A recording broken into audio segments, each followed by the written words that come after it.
ஓம் சாந்தி. அவ்யக்த முரளி 10-1-1982. அவ்யக்த பாப்தாதா, மதுபன். சுயராஜ்ய அதிகாரி ஆத்மாக்களினுடைய ஆசனம் கர்மாதீத் நிலை.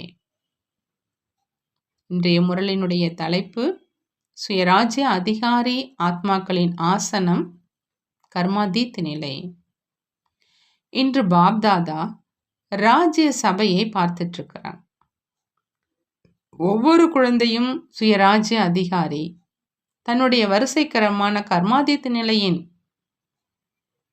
அதாவது முழுமையாக பாவங்கள் அழிந்த பந்தனமற்ற நிலை ஆசனத்தின் உரியவர்களாக இருக்கிறாங்க.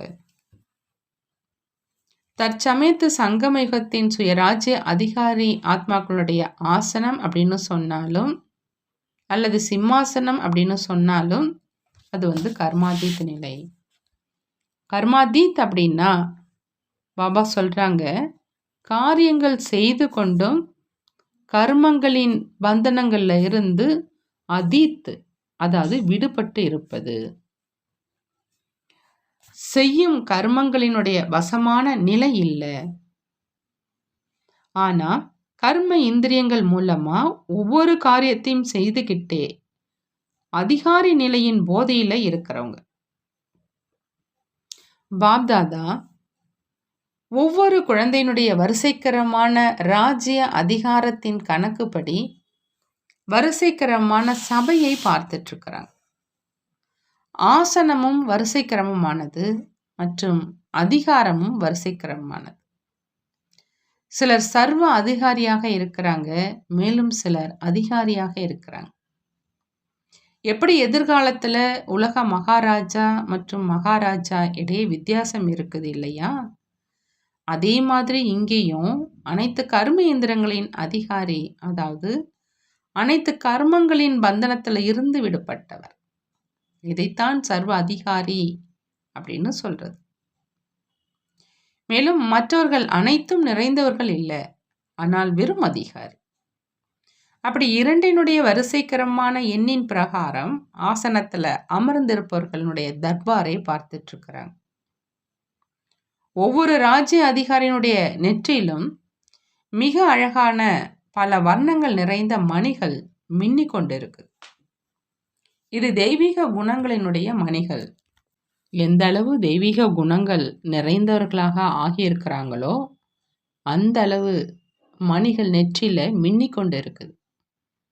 சிலருக்கு அதிகமாக இருக்குது, சிலருக்கு குறைவா இருக்குது. ஒவ்வொருவருடைய மின்னுதல் கூட அவரவருடையதுன்னு சொல்றாங்க பாபா.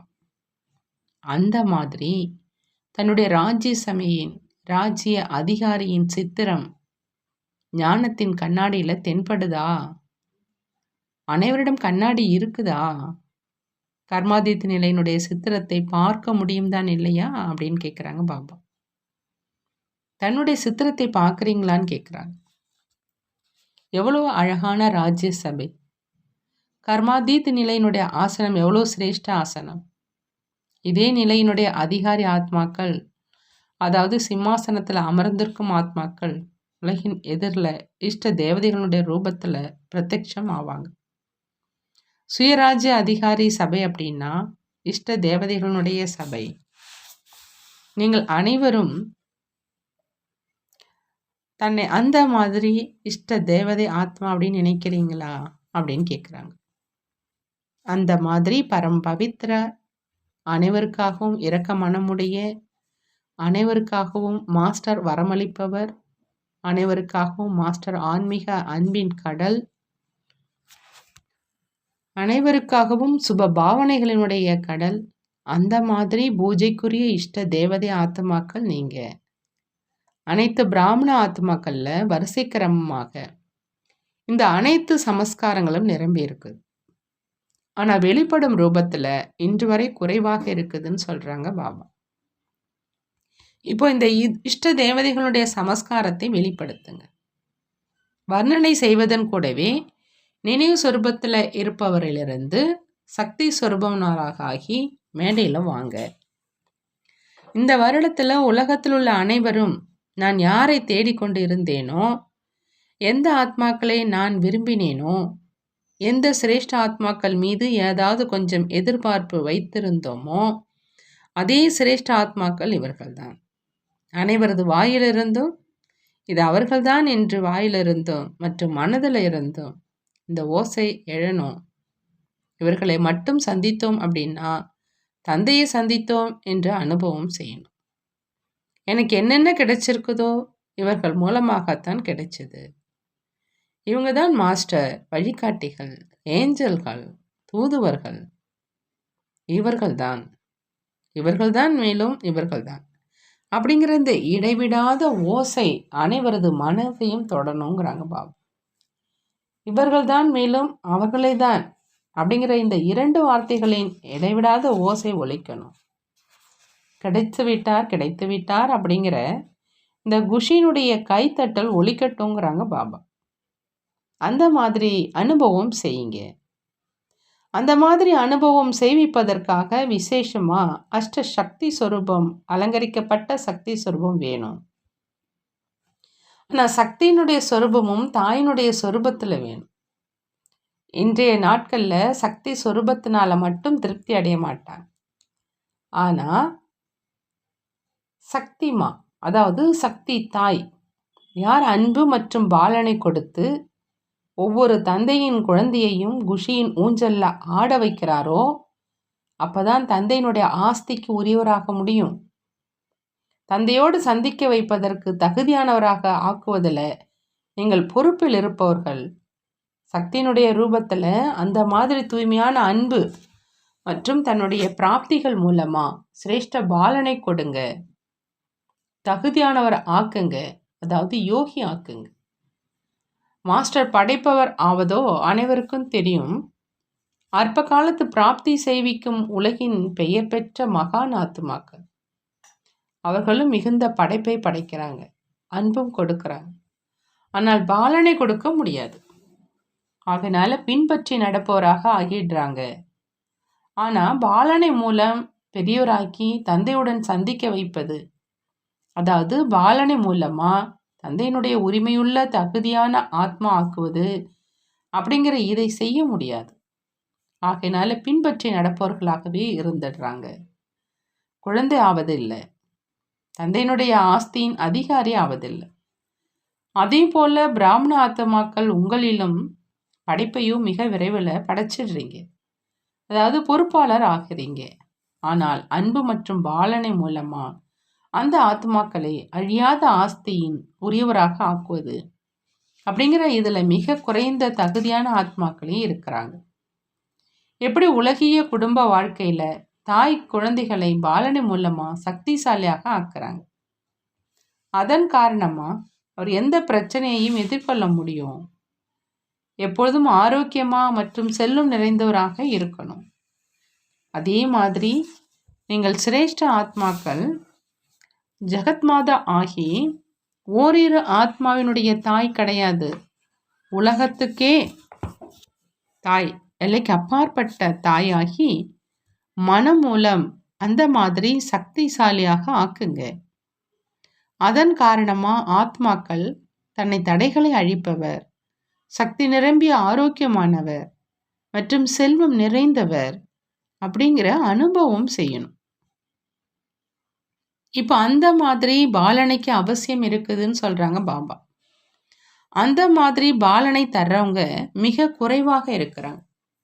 பரிவாரம் என்பதனுடைய அர்த்தமே அன்பு மற்றும் பாலனுடைய அனுபவம் செய்விப்பது. பரிவாரம் என்பதனுடைய அர்த்தம் பாபா என்ன சொல்றாங்க, அன்பு மற்றும் பாலனுடைய அனுபவம் செய்விப்பது. இதே பாலனுடைய தாகமுள்ள ஆத்மாக்கள் இருக்கிறாங்க. அப்படி இந்த வருடம் என்ன செய்யணும் அப்படின்னு புரிஞ்சுக்கிட்டீங்களான்னு பாபா கேட்குறாங்க. என்னுடைய நெருக்கமான உறவினர் எனக்கு கிடைச்சிட்டார், அப்படி அனைவருடைய வாயிலிருந்து வெளியாகணும். முதல்ல உறவின் அனுபவத்தை செய்வீங்க, பிறகு தொடர்பு ஏற்படுவது சுலபமாக ஆயிடும்.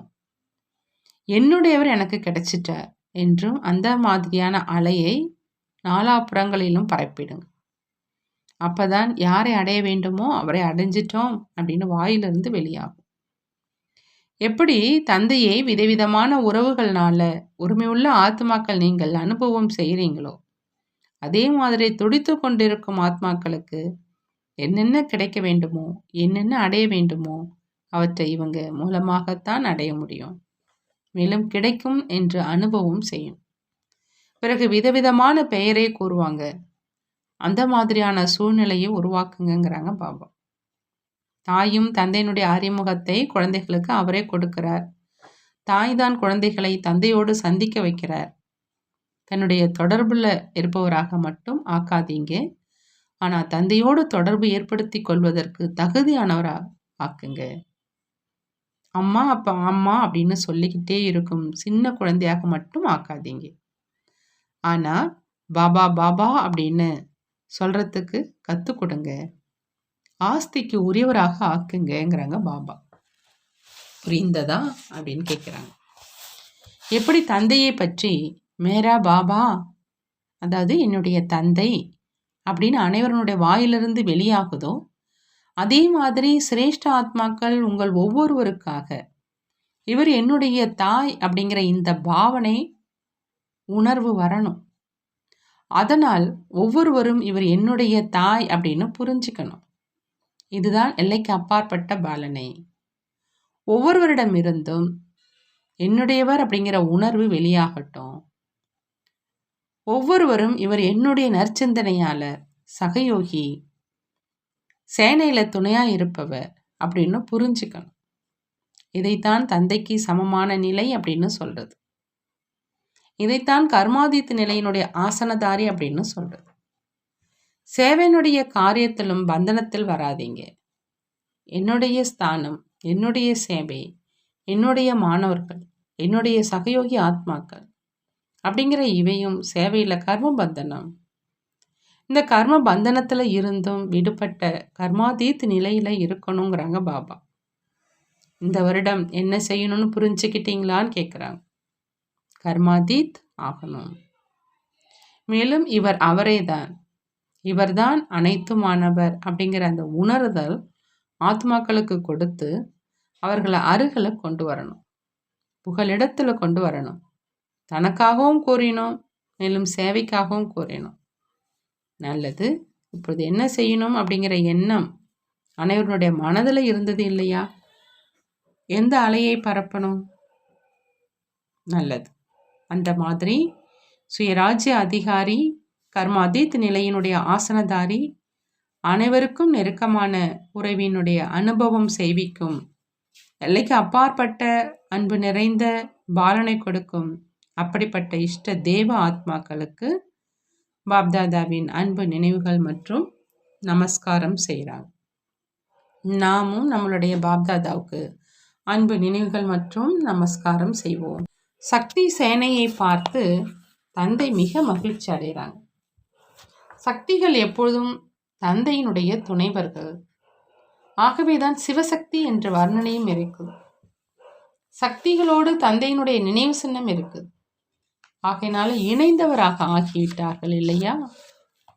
சக்தி சிவனிடமிருந்து தனியா இல்லை, சிவன் சக்தியிடமிருந்து தனியா இல்லை. அந்த மாதிரி இணைந்தவங்க. நீங்கள் ஒவ்வொருவரும் குறைந்தவர்கள் கிடையாது, உலகை வென்றவர்கள். ஒன்று முழு உலகின் மேல் வெற்றி அடையிறீங்க, உலகின் மேல் ராஜ்யம் செய்யணும் இல்லையா? அந்த சேனையில் சிறு சிறு படைகள் இருக்கும். 2 படைகள், 4 படைகள். ஆனால் இங்கும் எல்லையற்ற நிலை. எல்லைக்கு அப்பாற்பட்ட தந்தையினுடைய சேவை, எல்லைக்கு அப்பாற்பட்ட தந்தையினுடைய சேனை, மேலும் எல்லையற்றதின் மேல் வெற்றி அடைகிறவங்க. ஒவ்வொரு குழந்தையும் எல்லைக்கு உட்பட்டது இல்லாது எல்லைக்கு அப்பாற்பட்ட அதிபதிகள் அப்படின்னு பாப்தாதாவுக்கும் குஷி ஏற்படுது. அனைத்து குழந்தைகளும் தந்தையின் வாய் தான் இல்லையா? தந்தையினுடைய வாய் அப்படின்னா வாய் மூலமாக தந்தையினுடைய அறிமுகம் கொடுக்கிறோம். ஆகவே தான் கௌமுக்கினுடைய மகிமையும் இருக்குது. எப்பொழுதும் வாயிலிருந்து பாபா பாபாங்கிற வார்த்தை வெளியாகுது. அதனால வாய்க்கும் மகத்துவம் ஆயிடுச்சு இல்லையா? அனைத்து குழந்தைகளையும் தந்தையினுடைய வீட்டின் மற்றும் தந்தையினுடைய அலங்காரம் அப்படின்னு பாப்தாதா சொல்றாங்க. அப்படி தந்தையினுடைய வீட்டின் அலங்காரமான நீங்கள் மற்றவர்களை அலங்காரம் செய்விப்பதற்காக செல்றீங்க. எத்தனை பேர்களை அலங்காரம் செய்து அழைச்சிட்டு வருவீங்க? ஒவ்வொருவருக்கும் தந்தையினுடைய எதிரில் பூச்செண்டை கொண்டு வரணும். நீங்கள் அனைத்து ரத்தனங்களும் விலைமதிக்க முடியாதவங்க. ஏன் அப்படின்னா தந்தையை தெரிஞ்சிட்ருக்கீங்க இல்லையா? மேலும் தந்தையிடமிருந்து அனைத்தையும் அடைந்திருக்கீங்க. அப்படி தன்னை எப்பொழுதும் இதே குஷியில் வச்சுக்கிங்க. மேலும் பிறருக்கும் இதே குஷியை கொடுத்துக்கிட்டே இருங்கங்கிறாங்க பாபா. நல்லது. சங்கம யுகமே நடப்பதற்கும் மற்றும் நடத்துவிப்பதற்குமான யுகம். எந்த ஒரு விஷயத்திலும் நிற்கக்கூடாது. சென்றுக்கிட்டே இருப்பதில் தனக்கும் மேலும் மற்றவர்களுக்கும் நன்மை இருக்குது. சங்கம யுகத்தில் பாப்தாதா இப்பொழுதும் உங்களுடன் துணையாக இருக்கிறார். ஏன்னா இப்பொழுது மட்டும்தான் தந்தை குழந்தைகளினுடைய எதிரில் ஆஜராகி இருக்கிறார். நினைவு செஞ்சீங்க, மேலும் ஆஜராகிட்டார். பார்க்காதீங்க, கேட்டும் கேட்காதீங்க. மேலும் தந்தை கூறுவதை கேட்டீங்க அப்படின்னா சென்று கொண்டே இருப்பீங்கிறாங்க பாபா. நல்லது. வரதானம். பொறுப்பு உணர்வின் பயிற்சி மூலமா தன்னுடைய மற்றும் அனைவரையும் முன்னேற்றம் செய்யக்கூடிய விலகி இருப்பவர் மற்றும் அன்பானவர் ஆகுக. ஞாரா பியாரா விலகி இருப்பவர் மற்றும் அன்பானவராக ஆகணும் அப்படின்னா அதுக்கு பாபா சொல்றாங்க,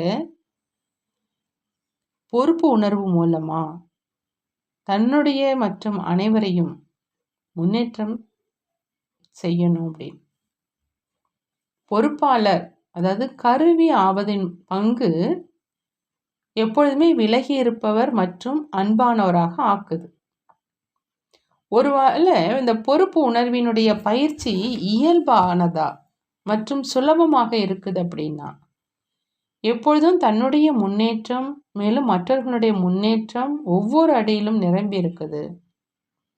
அந்த ஆத்மாக்களினுடைய காலடி தரையில் இருப்பதில்லை. ஆனா மேடையில் இருக்கும் பொறுப்பாளர் ஆகியிருக்கும் ஆத்மாக்களுக்கு உலகின் எதிரில் நான் தந்தைக்கு சமமான ஓர் உதாரணம் என்பது எப்பொழுதும் நினைவு சொரூபத்தில் இருக்குது. ஸ்லோகன். சுகமளிக்கும் வள்ளலின் குழந்தைகள் எப்பொழுதும் சுகம் அப்படிங்கிற ஊஞ்சலில் ஆடிக்கொண்டே இருங்க, துக்க உணர்வுல வராதீங்கிறாங்க பாபா. நல்லது. ஓம் சாந்தி. நன்றி பாபா, நன்றி.